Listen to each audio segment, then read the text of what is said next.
If you don't have good data, how do you make these decisions for location, density, demand, zoning, odds of getting the zoning? So many permutations and combinations. And obviously, that's why you're going around and getting on podcasts for the awareness of it. I don't think this is for the average person to listen to this podcast and go, oh, I'm going to go do this. I mean, they're going to lose their shirt without knowing. One of our locations, we lost 2 years just because of language in the title report that came back inaccurate. And we did not have a grandfather clause because of an easement, because of there's 12 different easements. That triggered site plan approval, triggered curb cuts, landscape buffers, all because of little things in that you would not think of checking. So you can make these assumptions, it looks like a great property, and then buy it, and all of a sudden halfway through construction, or if you're trying to do construction, it's like boom, cease and desist. It's like you got to be so careful with everything you go through. It's tough, man. I've had my discouraged moments. Like, is this really worth it?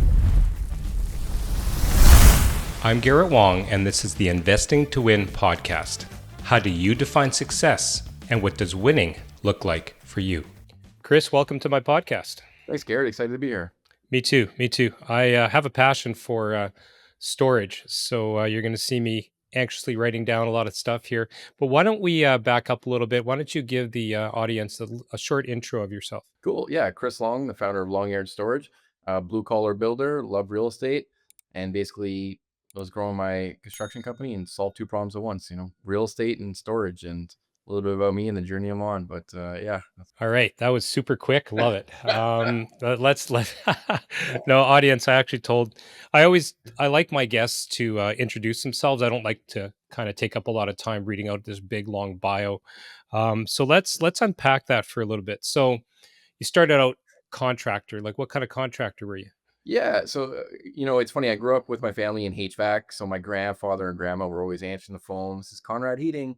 And, I remember working with my grandfather fixing ACs at a really young age. But I hated working with metal. I was like, I am not doing this. I love construction, but it ain't going to be metal.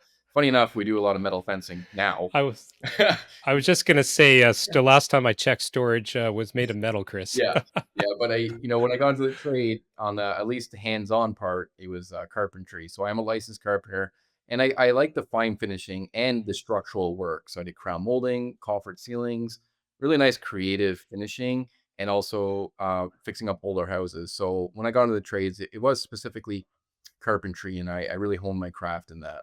Okay. And speak to me about the transition. I mean, were you doing anything else? Like, what type of carpentry were you working on? Did you have your own business?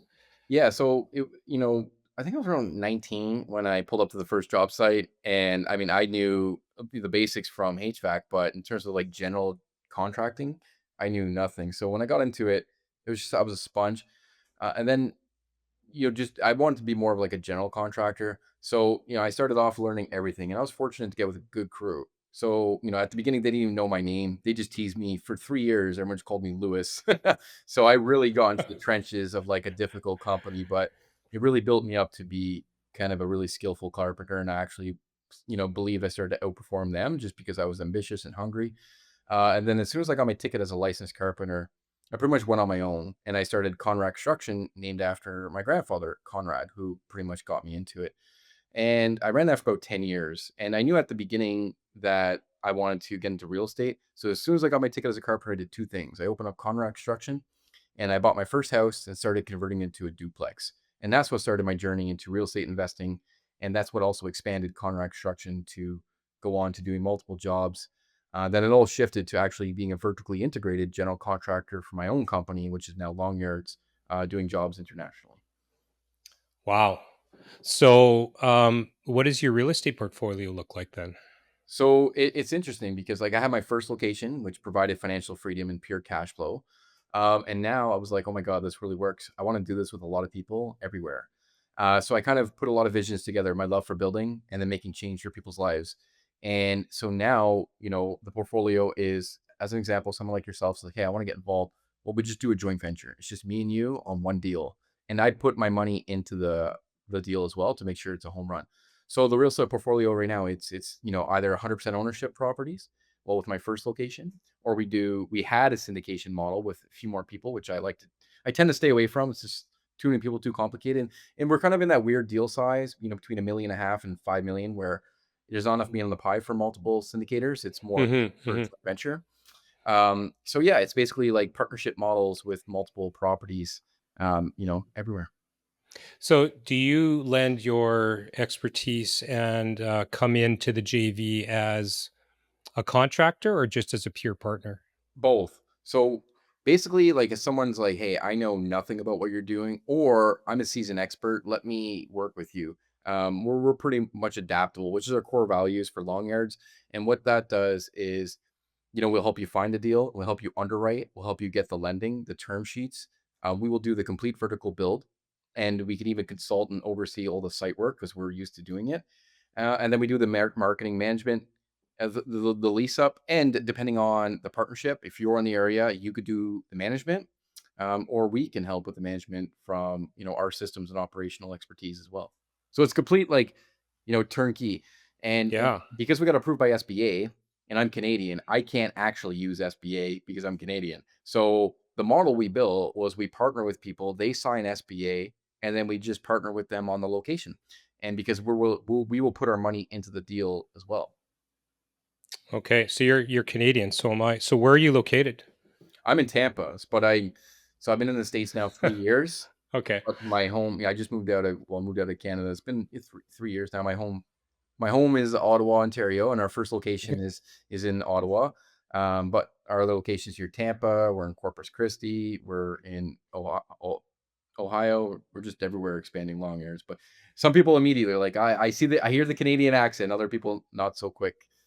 Yeah, I can barely tell now because I travel so much. But so Yeah. I find that interesting because as a professional property manager, I have managed remotely. How are you guys finding that to bridge that gap? That wasn't easy. And it's funny because when I left Canada, like it took me about 6 weeks by the time I took the decision to leave Canada. By the time I left, and I was running a construction company with like 5 jobs, I had multiple properties, we had 3 houses, and I was like 6 weeks. So not to mention my daughter was about a month old. So Right, right. there was like a big shift, and with that came, like, when you burn the ships to get to the island, you have to get to the island.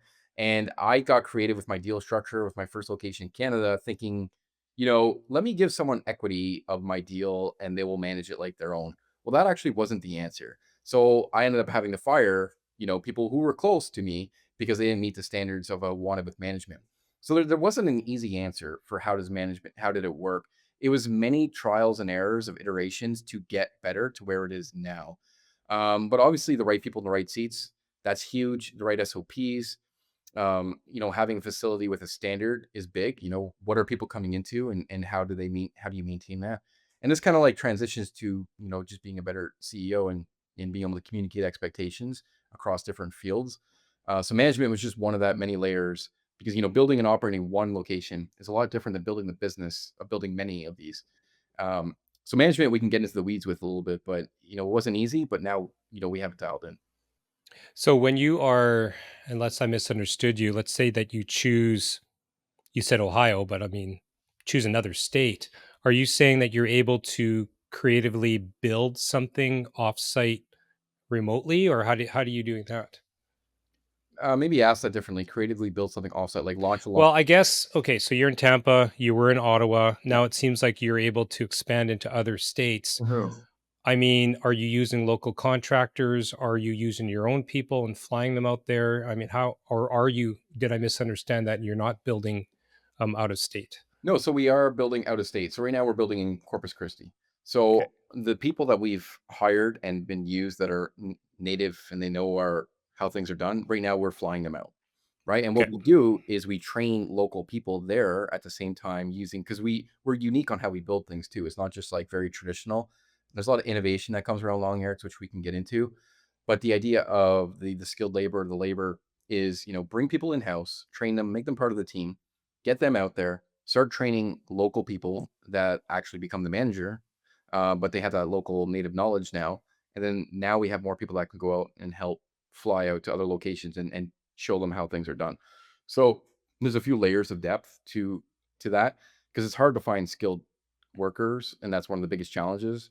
But Absolutely. it's been most of my life. Like, I've been in trades since I was 18. I'm 36 now, so 18 years I've been dealing and solving with these problems. So, you Now, don't forget there's layers to it. So like long yards is a business on top of the real estate. And what we have with our underwriting tools, not to get too far in the weeds, and I'm happy to dive into that section. We've built an underwriting tool that identifies land parcels and tells you the tier of land and the cost and time approximately. Now, ideally, we're doing crushed stone with above. That's the long yards build out, which still has many layers. But if it requires a full site work and like engineering, well, that's when we'll bring in like a third party engineering company, your civil workers, start getting bids. And that's another layer of depth, which frankly we're trying to avoid right now. Because to solve our problem and our mission, we want to go fast with great people. And these projects can take 1 to 3 years just of planning at the end, which I'm sure you've maybe heard where something silly happens and they just cut the cord and they don't want you to do your project.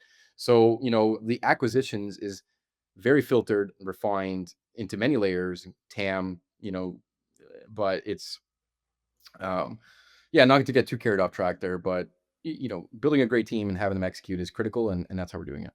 Yeah. Okay. So you've got long yards construction, or I can't remember what you called it. And now you've got young. Wow, long. Did you do that on purpose? Long yards, storage. Yeah. Okay. Our audience, say that 5 times fast. So long yards. That's really hard to say. I don't know. Maybe it's just me. um, so is it storage now? That's kind of your. Is that like an offshoot? That's what you're concentrating on. Well, yeah, the end game and the mission is to create storage yards that are month to month and affordable, close to you. Right? And how we do that is creatively. So, but because of my expertise being a contractor, if it requires more site work or we have the consulting expertise and then the fencing, like we will go. So long yards construction will go and launch the site, quote unquote, do the fencing, some of the prep for the electrical. We'll do the layout, we'll do the grid. Anything specific that requires permits, we'll get the experts in. They do their thing, and at that point, we just want to cut the ribbon and get going as quick as possible. So yeah, Okay. yeah. So maybe what I'll do for my own benefit and for the benefit of the audience, because you're not talking about traditional storage here, where I'm thinking of metal, drive up, roll up doors, self storage. I mean, you mentioned industrial. Maybe define that for us. Right. So, like, there's a common term, well, becoming more common is iOS and what is referred to as industrial outside storage. So, for listeners, sorry, let me back up. Sorry, that's a Canadian thing, right? Sorry for saying sorry, but we do like picture my site in Canada in Ottawa. It's 200 feet by 2,000 feet. It's quite literally a long yard. Okay. And in the middle, there's a road, and on the sides, there's 67 small to medium sized yards. So that's it. This is not self storage where you have a roof. This is self-storage yards where you have a fenced-in yard, and in that yard, we could bring you cameras, powers, what we call long offices, long boxes, which are our own product, and they fold and they unfold. And it's for these guys that don't need a 1, 3, 5 acre yard for 1, 3, or 5 years. They just need month to month. So it's all the same language and model as self-storage, except we're doing it different for industrial land. Okay. So is it literally storage, or are there people like dropping a mobile office there and they're running a business out of there? Like, how does, or, They have that option depending on the zoning. We do yeah. have, like, Okay. 3 That's what I offices was on our going to first say. location. So Right. it kinda goes into, the filters of the zoning, what you can and can't do, with a hybrid overlap of what do we want to allow for this location. 95% of it is storage. These guys, like me, they're like, "Look, just give me a place to park, leave me alone." That's pretty much what it comes down to. I wanna make sure this place is secure, and besides all the nuances that I'm gonna be specific about, that in the most cases, it's pretty simple, it's storage. But, sometimes we have people cutting up barrels and building planters, like planters. Like there's so many Hmm. unique things that you see. It's really, really cool. And as long as our zoning allows the flexibility, we will allow it, and it's really cool. So, what is your prototypical client then? It's a mixture of like logistics and a small business. So really, with more data, more locations, you were getting different types of client avatars in different locations based on the size of the yards. You can get logistic companies, you get Amazon fulfillment, you get a lot of small businesses, you get homeowners. And our yards are made to move around for that reason because the model adapts. So if you want 3 medium-sized yards, then our partitions show up and you got 1 large yard from 3 medium, and then we could just put it back afterwards. And it's not temporary fencing. It's a bit of a hybrid model. So yeah, we're seeing different clients in different markets, and I wish I can be like, this is our most common, but because if you just think about how many people need a big yard and then how many people need a small to medium, it is a wide net that we're casting. Mm-hmm. So we have Mm-hmm. assumptions based on our first location, but now with our other, lease ups, it's like, wow, there's a whole new audience over here that is just shedding itself to light, and it's good information. No, like I said at the beginning, I was pretty excited to get into this with you because I've had some traditional self-storage people on the pod. But I've kind of heard of industrial, but so you're saying 200 by 2000 with a road in between Yep. going down the middle. Yep. So your average, what would your average, do you call them units or Just a like yard and a yard. a Yeah. yard within a yard? So Yeah. what would the typical dimensions be? Well, like anywhere from 6 to 9,000 square feet. It's kind of weird because there's an average, but it's not that simple. There's like bigger yards and smaller, and then everyone's like, "What's the average?" And it's like that's not really a unit that you can rent. But for conversation's sake, like 6 to 8,000 square feet, it really varies. Okay. And then that would have like a locked gate, rolling gate, those types of things. Yep, And log people gate. just kind of, So there's a self storage gate with a keypad. All the software tech can't get in unless you're paying credit card payments. Go into your yard. That yard's then locked. So like kind of like self storage except a yard. okay. No, really, really, really neat. Okay. And then your typical, when we talk, shift over to the investment side, then walk me through what that might look like. Right. So I'll just give the numbers on my first location. I bought it for 470,000. We put 710,000 into it, 1.1. Then I got it appraised for 3.6 million. Right. And now it's easily over worth 4.5. And I have, $1 million owing. So I was like, I should refinance that thing. But it's spitting cash. That was my first location. So the ROI on these are very high. Right? I mean, but it is also very selective on the location that you choose and how much income can be brought from that location, and also the tier of land determining how much it's going to cost to build it. So it's a matter of fluctuating metrics, but the investment is very strong, very lendable. So, wow. You mentioned zoning. I mean, I'm thinking, okay, you're going to, go to the outskirts of even here in Winnipeg, get some farmland. Obviously, there's a zoning component to it. What are you, for the very basic, like not saying that somebody's going to have an office there, what's the bare minimum that you need to do and how difficult is it to get zoning for these things? Okay, there's a few layers to that. On our tier one, tier one is like ready to go, continuation of use, park on it. Tier four is like a forest. Right? But the zoning can be the same on both the land. So you have the zoning, then you have the actual preparation of the land. But now for the right zone property, like let's say the forest that is on near agricultural, if the future allows is expanding the usage, you can you can change the zoning, right? Or you could change the usage based on the future zoning. So a lot of people do this model like in self storage when there's nothing left in a saturated or an unsaturated market. They will go to farmland and they'll convert it to commercial or industrial, or in most cases commercial, just to do self storage. And that layer is like a business in itself, right? Because you're converting the land usage and then you're creating the value exchange there. So to answer your question, you could do it, but it really depends on the municipality, the zoning requirements, the expansion of the city. It's not something that we want to dabble with right now. But we do when we have people reach out to us like, "Hey, I want a long yards. How can I work with you?" We kind of dive into what's your goals and what's your timelines and what's your area. Because based on your area, your timeline and your goals, it'll allow different opportunities. Because we can lease as well, so we can lease the land, do our model, and just make the difference on the cash flow. That's quick, simple. Where on the flip side, tier four forest, this might take 3 years, but you can make $1 million or $2 million just by changing the land usage.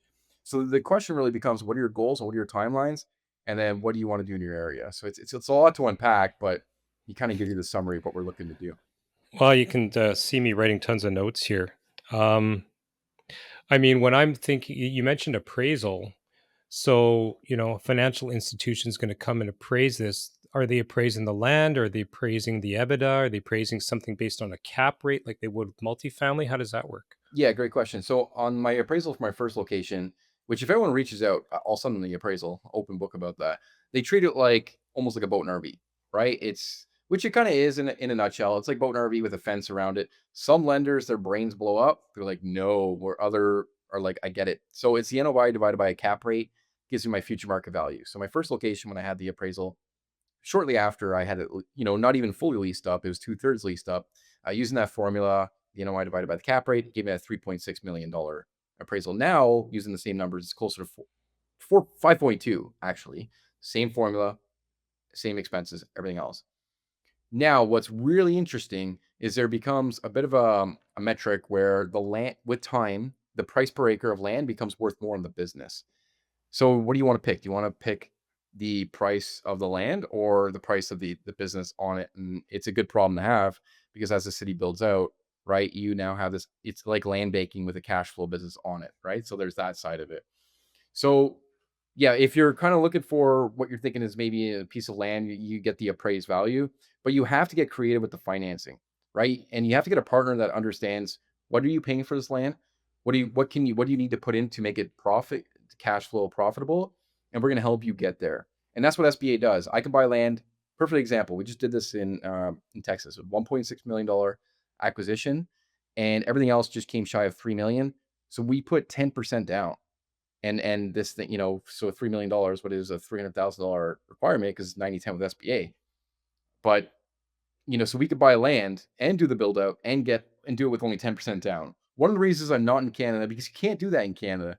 Canada is like a whole different lending. Maybe with BDC, maybe they might go to 25% now, Hmm. but that's probably your closest lender that's willing to play in that arena.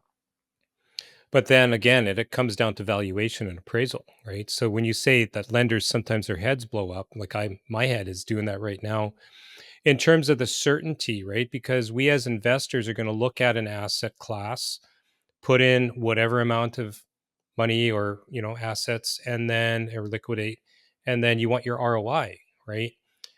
But then do you have to get creative on the build out for the financing, or can you go traditional? How does that work? Yeah, good question. So first of all, yeah, if I wanted to just build a bunch of these, sell them every 3 years, make a great return, and kind of right off to the sunset, I could have done that. But because I'm building a brand, we're going for a long-term vision. So how we're thinking about it is a little different, right? Now that's why we want lenders with long-term rates. So depending on your strategy, it answers, if you're looking for a simple IRR and what that looks like, then yeah, you can get creative, raise the capital, do the build out and liquidate it to an investor or whatnot. But your cap rate might be a little bit higher because it's not as a known asset class, right? Hmm. Oh, an RV over here, like, okay, I know what this trades at, but this has some newness to the market. So therefore the trading market rate might be a little different. We haven't got into that where I actually haven't sold one property. And honestly, if I keep making a bunch of money and not selling, then I'm going to be happy doing that. I'm going to keep doing that. But I also have investors approach me like, look, I want you to sell this in 2 years and I want to see an IRR of this. I say, take a hike. We're not interested in working with you. Right, So, right. but might have to get creative in order to do that. But the end game, depending on your exit event. So I would say if you're going in this with long yards, look at it like a cash flow lifestyle business and not an equity appreciation, equity multiplier play because it's a different game we're playing and we're not trying to do that. Um, so yeah, it's probably a few things to unpack there, but it's the honest truth about the numbers that Yeah. we're seeing right Yeah, now. yeah. No, for sure. So, and now that I'm starting to understand the model a little bit better, I'm probably going to repeat a question here. Mhm. So, are you going in as a JV or are you just the contractor? Is it a mixture? Somebody says, "Hey, I want you to build this for me. X, how much is it going to cost? I found some land. Help me with the zoning, blah blah blah," or a mixture of both? Yeah, so right now, like we're pretty creative and flexible. Now that's a good thing and a bad thing because I don't want to like there's certain properties we're staying away from. If you have a forest and it's like agricultural, we're gonna say no. Even if you have a forest and it's industrial, we're gonna say, look, come back to us when it's zoned properly or you have the permits because that could take a year and a half, and we don't want to waste our time with that. Like we just don't want to. We have so many opportunities by being international and rolling on our mission.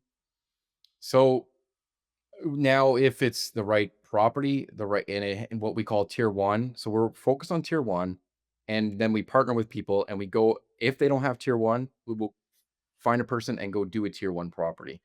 So and that's, ready to go. So we're really laser focused on our acquisition channels and our partners. So our partner has to be a certain avatar and our property has to be a certain avatar. And we line those two up and then we're like, let's go. And ideally, we go partner with the landowner and then we have a done with you or done for you model, which we're in the final phases of carving out because we're getting approached by a lot of private equity companies and landowners. We're like, hey, what do you want to do here? And we're just trying to make it make sense for both parties. Wait, Yeah, you just said a buzzword for me because I'm starting to get into the private equity game. What is the interest from private equity and how do they play into this? yeah, so private equity, they're looking. So iOS is becoming popular, somewhat popular. There's a few early market movers, like you got Zenith and Altera Group. One of them just raised over $1 billion. The other one's around 500 million. And what they're doing is they're scooping up iOS, industrial size storage, but there's no value add. So they'll go buy 3 acres in Chicago for $3.5 million. And then what their strategy, I believe, is to compress it all and do a compressed cap rate and liquidate it. And it's kind of more of a safe play.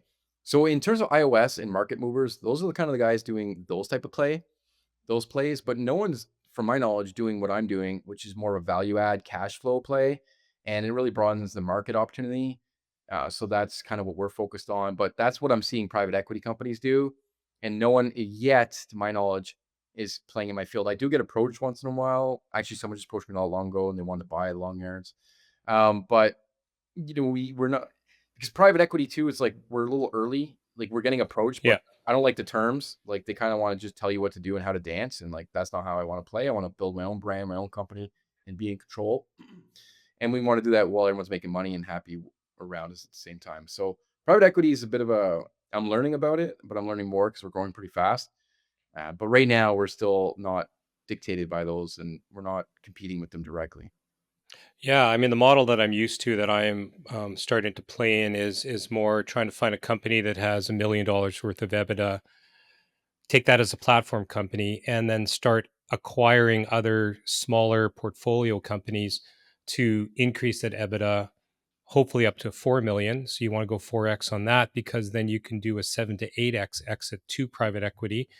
And that's a 3-year turnaround because private equity has promise their investors that they can, get money within, I think, 5 to 6 years.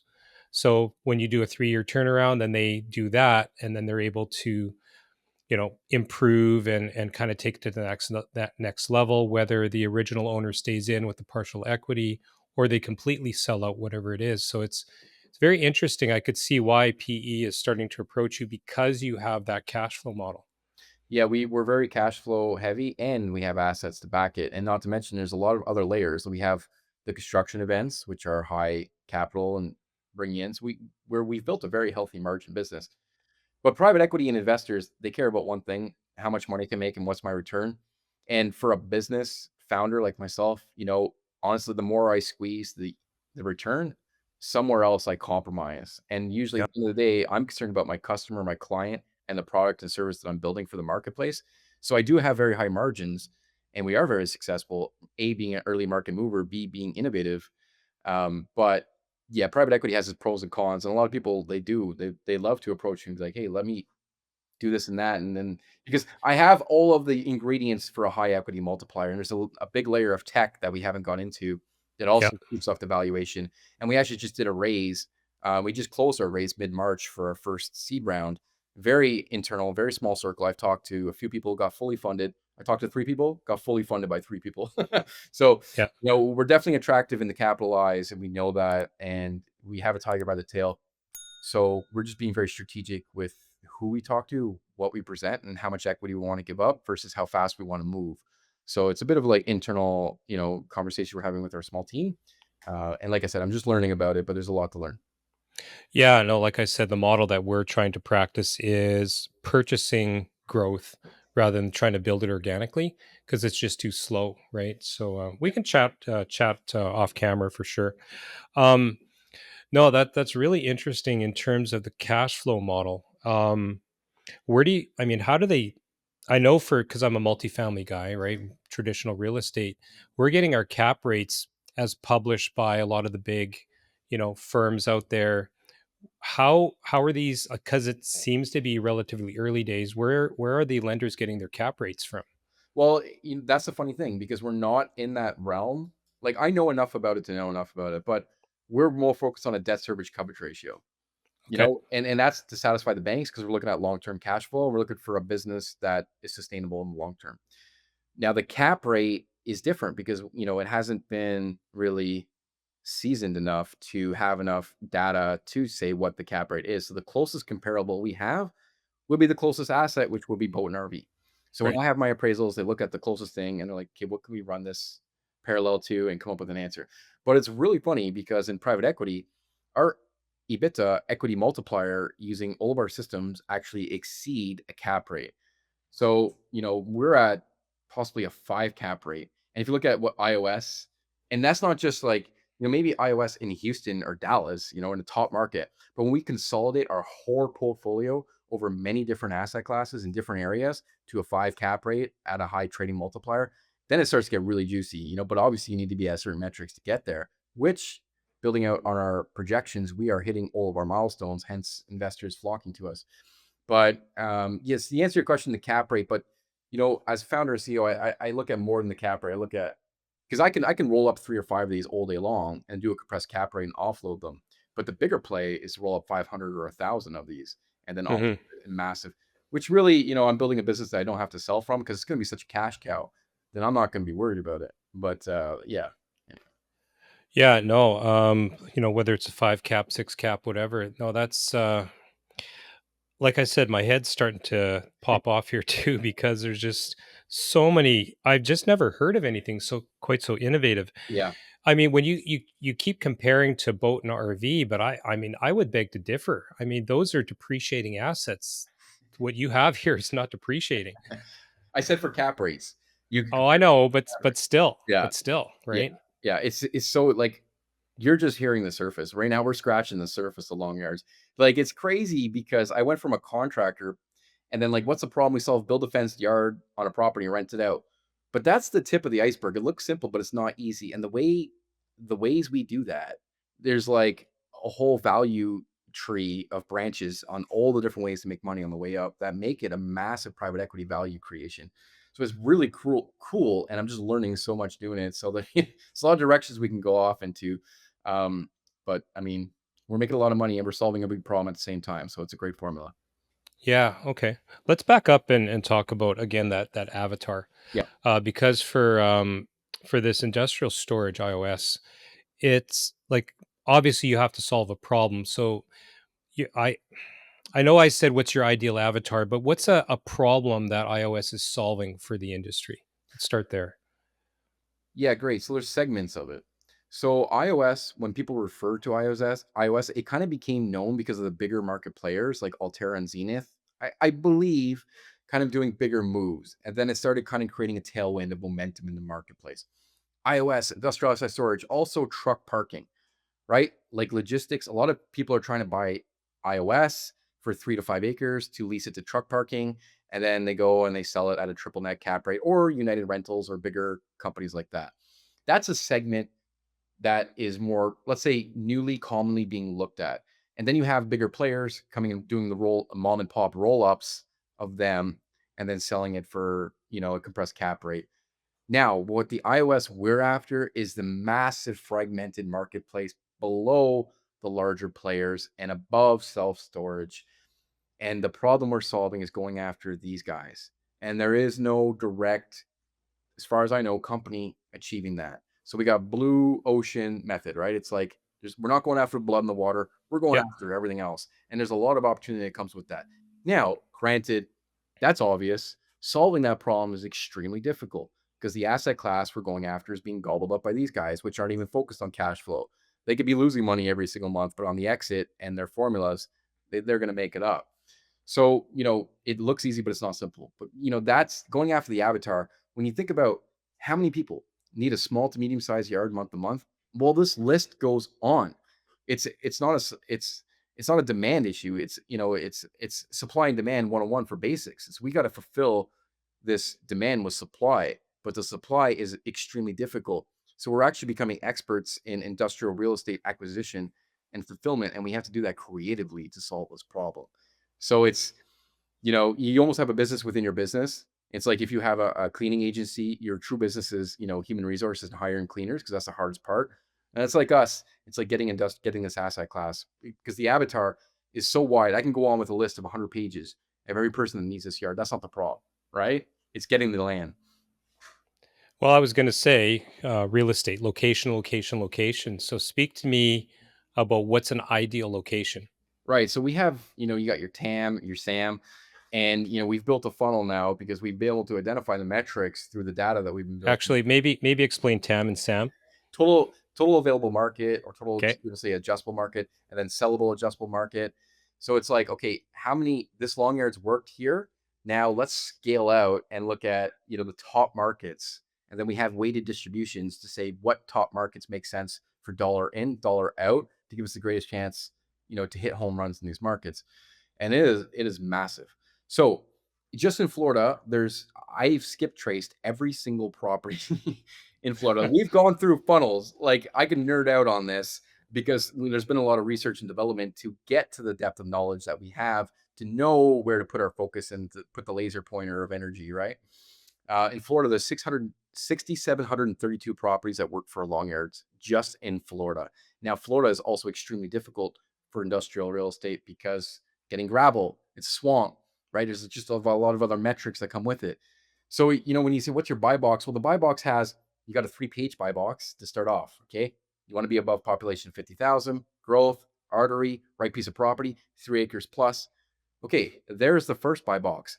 And then it goes to our other funnel, which goes through TAM, then it goes zoning, local building requirements, and then the fees, then the buy box, then the feasibility tool.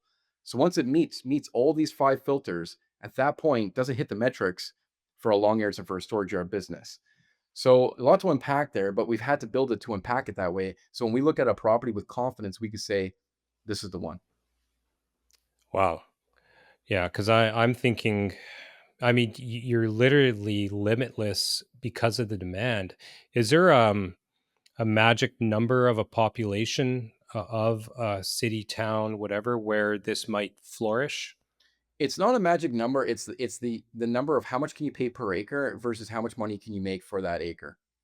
And then that says, will it work in this area? Now there's certain areas that just fall off a cliff. Like, if it's below, like, we're not going to go in a population of 1,300. Like, I'm in a bunch of self-storage masterminds, and they're all targeting self-storage facilities in mom and pop areas with low demographics. That just doesn't work. The whole problem we solve is, can people get a yard space? And if you could drive around and there's too much yard spaces, that problem ain't being solved. They could find a piece of yard, right? Right. So you have to go where the density is high enough, where the metrics work. And that it's not a secret. There's no, like, sweet sauce of a number. It's really Right. getting into the meat and potatoes of the underwriting and the feasibility to make that work. It's not easy, and you can get caught up very easily by putting the energy in the right place but the wrong metrics above it, like the local building requirements. So even if the zoning works, if you don't have the right purchase terms in your purchase agreement, you could spend 6 months, and the city will come back, say, I want you to do this, do that, do that. So, like, it's so complex. It's so Wow. simple yet so hard that I've had to build a whole new skill set to solve this problem, which is what we're willing to do because we strongly believe in it. Yeah, no, I see you're very mission driven. I mean, I started trying to figure out definitions of, underwriting for multifamily, which at the time seemed really complicated, right? You're talking about a whole nother level that's multidimensional. Yeah, Um, it's crazy. Sometimes wow. my head's like blowing up. I'm just like, oh my god. Well, I could see why, the data becomes the gold mining then, because if you don't have good data, how do you make these decisions for location, density, demand, zoning, odds of getting the zoning? I mean, so many permutations and combinations. I mean, obviously, that's why you're going around and getting on podcasts for the awareness of it, because I don't think this is for the average person to listen to this podcast and go, oh, I'm going to go do this. I mean, they're going to lose their shirt without knowing, Yeah. right? Oh yeah. And our first location, we lost 2 years. Not the first, one of our location, we lost 2 years just because of language in the title report that came back inaccurate. And we did not have a grandfather clause because of an easement, because of there's 12 different easements that triggered site plan approval, triggered curb cuts, landscape buffers. So now the price of the project increased by a third. We added a year. all because of little things in that you would not think of checking, right? Like, so you can make these assumptions. It looks like a great property, and then buy it, and all of a sudden, halfway through construction, or if you're trying to do construction, with the fencing and whatnot, it's like boom, cease and desist. It's like you got to be so careful with Yeah. everything you go through. It's tough, man. Yeah, I've had my discouraged moments where like, is this really worth it? But then Well, you you break. talk about you mentioned gravel and fencing, and so much more than that, right? I mean, wow. What is the speed in which, if you already have site, like let's just say you have all the approvals, Yeah. how quickly can you get one of these typical, whatever, 200 by 2000 put up, assuming that everything else is there, the site approval, all that, in terms of just the bare bones construction? So our next site, so one of our last sites took 3 years. This is insane. Okay. But learning everything we did, the next site, we're going to be, by the time we take possession, by the time we're hitting our grand opening, it's 10 weeks. Okay. So, we are building, and that's my skill set. I was a general contractor. I love construction, but I also love execution. And I've been hungry because everything I've learned, I'm like, let's just run. Now, with time, we want to get to under a month by the time we find a site, lock it up, construction, grand opening, and we could do that. And this is full security cameras, gates, keypad, like all the software, marketing, preseason, launch. And we are getting so dialed in that we are actually pre-leasing in our top markets. So by the time we hit, the go button, cut the ribbon, we're already 50 or better yet, 80% pre-leased. And we take a lot of that fear out of it just with the data that we've been doing. It's not just where's the top market. Let's validate the market and let's start pre-leasing. Yeah. I mean, we talk about multidimensional. So let's assume that you get all of that done. You still have a storage and reoccurring revenue business that you have to run, right? With all of the other, permutations and combinations. What are the biggest operational challenges that somebody might find once, they're given the keys to this facility? So let's say a manager is starting their own storage yard, right? You got to know the nuances of the lease agreement. Like having a proper lease agreement is probably one of the biggest things that's going to make management easier, right? It's all the nuances, all the languages, all the code enforcement, and you know, having a barrier to entry to your clients. So like there's the lease, and then there's making sure the right people actually are using the lease. Then you got all the layers above that. You got your software, you got your people, right? Good software is going to make a lot of that easy, the process easier. But then you want a barrier between the person. You don't want the same person walking the facility that you do, taking the phone calls and running the software. Or you want to put bridges between that so people can't get crooked or do deals. Even with a lot of AI and cameras, you want to make sure that you're just creating benchmarks and breaks between the systems. And then communication, how flawless is communication? How simple do you want it to be?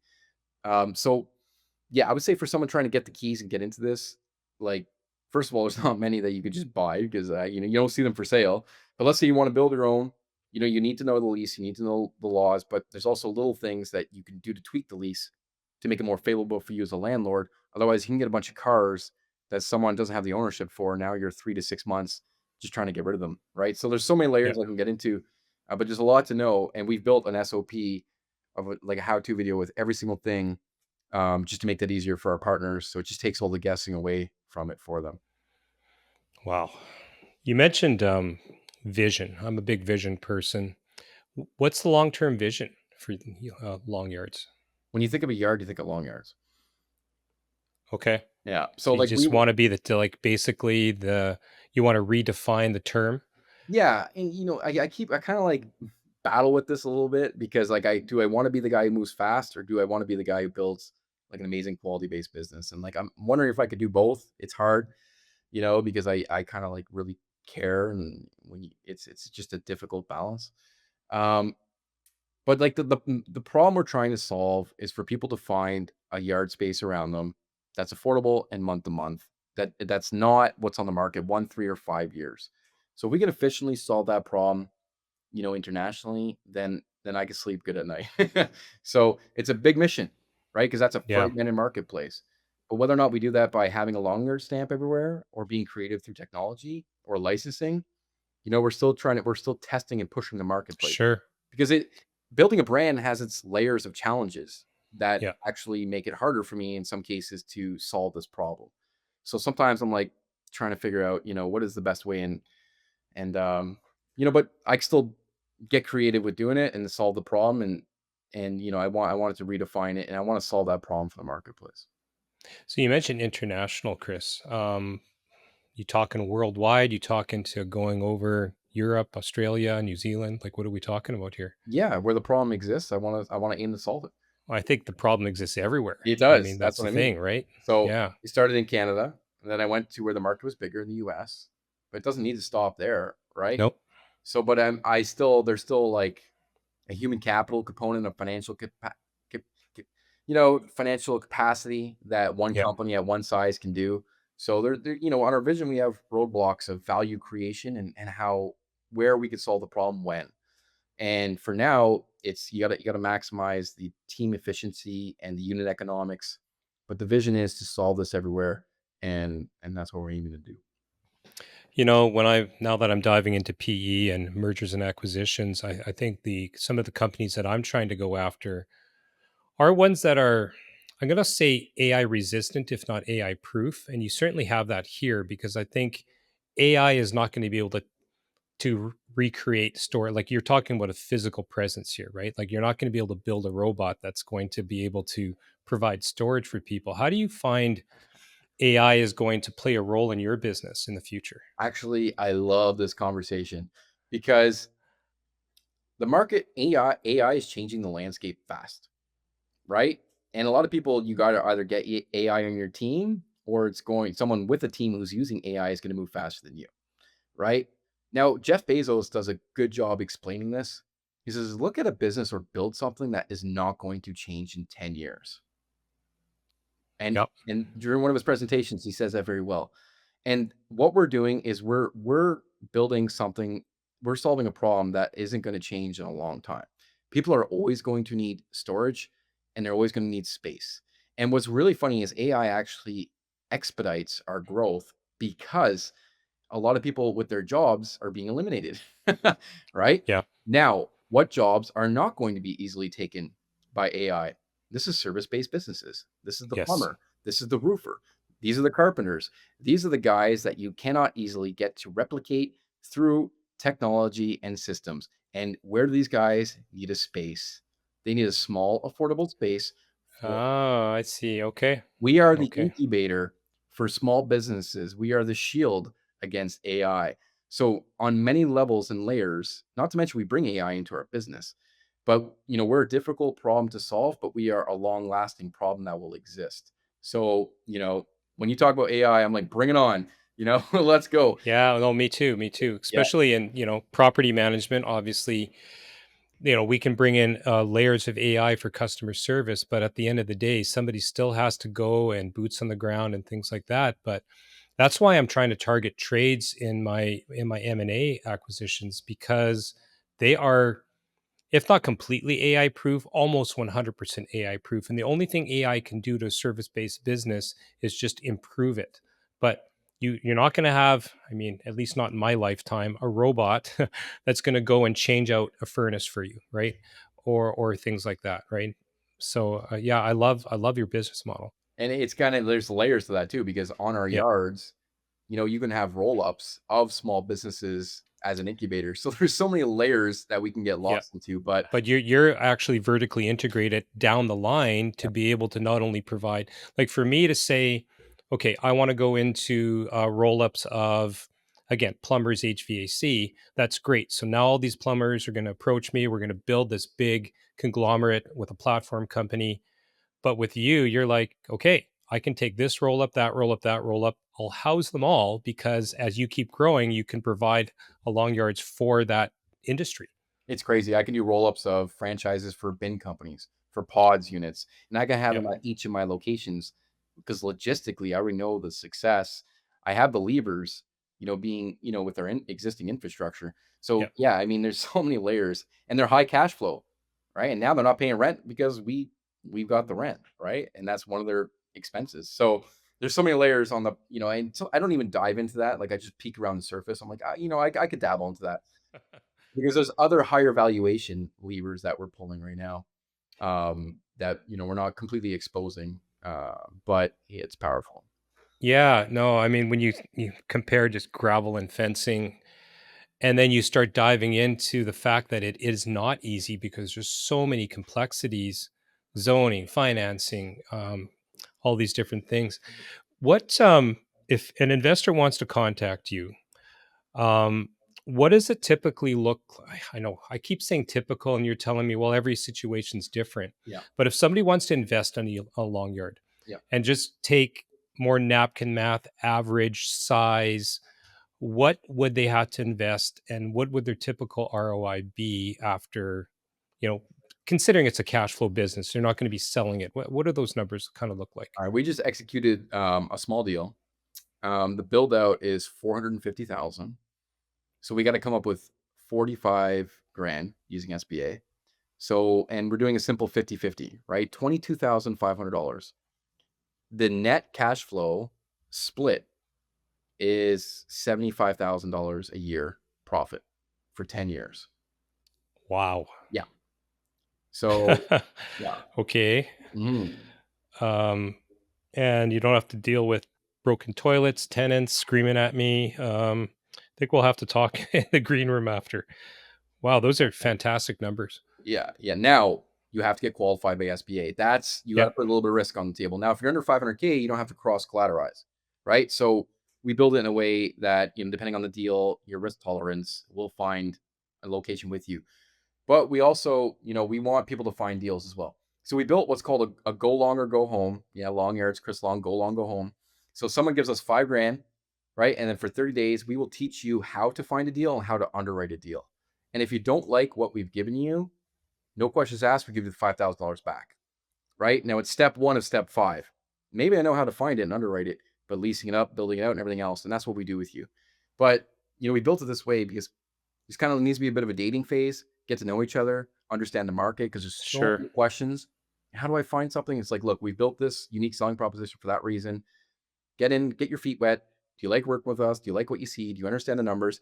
And this really tells you, okay, if I spend this much, this is how long it takes until it comes back. So Yeah. we've solved that problem by creating that unique selling proposition. Well, I like that. It's very similar to my property management up here in Winnipeg because I actually tell a lot of landlords like go off and try to rent it on your own. Like learn how to again dealing with the broken toilets, the bad tenants, rent collections, rent regulations. And then if you scale and you come to me and you want me to manage your portfolio, you're going to be a better client and a more knowledgeable client. So I'd rather teach them how to become their own self-managing landlord so that they become a more sophisticated investor. And that's, you're basically telling them, okay, here's the magic formula. And then you can see how difficult it is. And then you can also learn to trust that we're also being transparent and telling you the truth. And I believe that's the best way to do it, is like education, right? 100%. Like we have to educate our clients because they don't know they exist. Even though we bought all the keywords, we're number one in the market. So when they search, they find us. But in terms of a partner, it's like it's an education, because also at the end of the day, they got to put money in it, they got to put risk in it. It's a little bit newer, even though it has a lot of old metrics. It's storage safe. It's new. So like I want to educate you so you feel confident. And I don't like surprises or secrets anyways. So I'm just transparent. Once you're on our team, the cards are on the table, you know how we work, and you know what you're up against at the same time. So yeah, it's a great policy and I think it's genuine. Well, it's also a two-way street. I mean, you don't want somebody who's going to call you based on this podcast and say, okay, I've got $50,000, let's go. And you're going to be like, well, 50-50 partnership. I don't know who you are. I don't know what skeletons you have in the closet. I don't have a relationship with you. Your USP allows you to start small, get to know somebody, and then you can take the deep dive later. Yeah, it's actually just it's I built it, which is funny. It's more important for me than somebody else, because like as a contractor, I did long jobs for 6 months and learning long air through Conrad. You know, it's more important for me to want to work with someone I care about. I'm at a point in my life where I don't have, like, I'm financially free. So Yeah, if I don't want someone that I want to work with, I don't care what you're paying me. I'm saying no. And if, exactly. what I mean, Yeah. that's more important to me. So Well, because you're driven by bigger purpose and you're trying to solve a worldwide problem, which is how an entrepreneur should be thinking. It's not about the money. Like money kind of flows there regardless, but businesses built and driven by purpose are the ones that are guaranteed to succeed. yeah, I love it. Well said, and it's true. That's my mission from day one. Yeah. Well, I'm going to wrap up here, but I like to end off the podcast asking the same question to each guest because everybody always has a different answer. And I'm really curious to see what you have to say. Yeah. So, Chris, this is the Investing to Win podcast. How do you define success and what does winning look like for you? Winning to me looks like having the freedom to have a slow morning. And that is, can I wake up at 9? Can I sip my coffee with no alarm clock? Have I built a business or lifestyle that I don't have to run to my phone? And can I do what I want today when with who I want? And that to me is the definition of you won in life. Yeah, no, I love it. Even though I'm sure you would still get up at 5 in the morning, but to have a choice I'm to right. get up at 9 is really what we're Exactly. we're talking about here, right? Yeah, yeah. Because Um, it's purpose. Like I love what I'm doing, but yeah. sometimes you want at the end of the day just to be in control in the driver's seat of your life. Yeah, you want the flexibility, right? I mean, I think you and I are cut from the same cloth. We want to work our butts off and we're having fun doing it so it doesn't seem like work. But, when family calls, you want to be able to clear your afternoon because you have the freedom to do so, Yeah, right? 100%. The business is not in control of you. You're in control of it. Yeah. Well, thanks for hanging out with me for the last hour. I learned a ton of things. I'll put information into the show notes so people can reach out to you if they want to partner with you or get onto your unique program there. And thanks for coming on the podcast. Yeah, thanks, Garrett. I appreciate it. All right. Take care.